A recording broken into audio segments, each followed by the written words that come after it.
Doctor Lohia को मानने वाले लोग भी ये मानेंगे कि डॉक्टर लोहिया ने जन सामान्य को भगवान श्री राम के आदर्शों पर चलने की प्रेरणा देने के उद्देश्य से प्रतिवर्ष रामायण मेले का आयोजन किया करते थे। डॉक्टर लोहिया का ही एक ये बयान था कि बाबर, गजनी, गोरी, औरंगजेब लुटेरे थे, रसखान और रहीम हमारे पूर्वज। कई दिनों से हम देख रहे हैं कि माहौल बिगाड़ने का प्रयास हो रहा है। हल्द्वानी तक का उदाहरण दिया गया है हाउस में।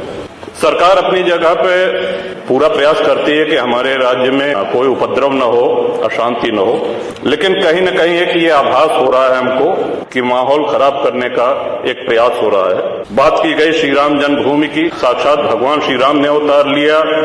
काशी नगरी जो भगवान शिव के त्रिशूल पे टिकी हुई है और भगवान श्री कृष्ण की जन्मभूमि, श्रीमान स्पष्ट है ये।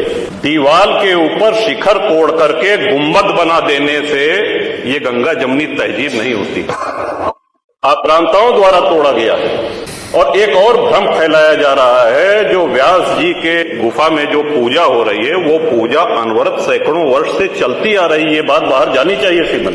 सन 93 में स्थानीय प्रशासन ने रोक लगाया। श्रीमन, उन पुजारी को भी हम प्रणाम करेंगे, 31 वर्ष जिन्होंने चाबी संभाल के रखी कि एक न एक दिन ऐसी सरकार आएगी कि ये ताला खुलेगा और इस चाबी क्या होगा।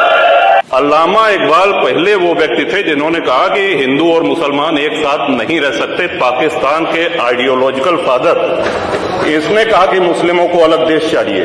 जिन्ना को रास्ता बताने वाले, जिन्ना को उकसाने वाले, और पाकिस्तान के पक्ष में भारत के मुसलमानों ने वोटिंग करी जिसमें 98% लोगों ने कहा कि हिंदू और मुस्लिम साथ साथ नहीं रह सकते। इस बात पे लेकर के बंटवारा हुआ और सारे जहां से अच्छा जो कविता सुनाई गई वो अधूरी है। 2 पंक्ति उसकी हम भी सुना दे रहे हैं कि ए आब रूद गंगा वो दिन है याद तुझको, उतरा तेरे किनारे जब कारवां हमारा।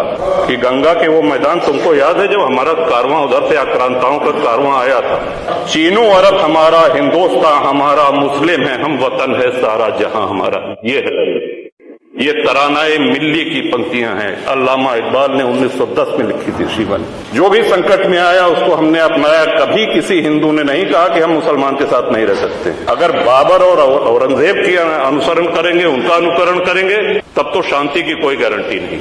और ये हम लोगों का सौभाग्य, इस पीढ़ी का सौभाग्य है कि अपने जीवन काल में भगवान श्री राम के भव्य मंदिर का मेरा ये भी मानना है कि आदि शंकराचार्य के बाद अगर कोई सनातन उत्थान का और हिंदू उत्थान का कार्य कर रहा है तो श्रीमान नरेंद्र मोदी।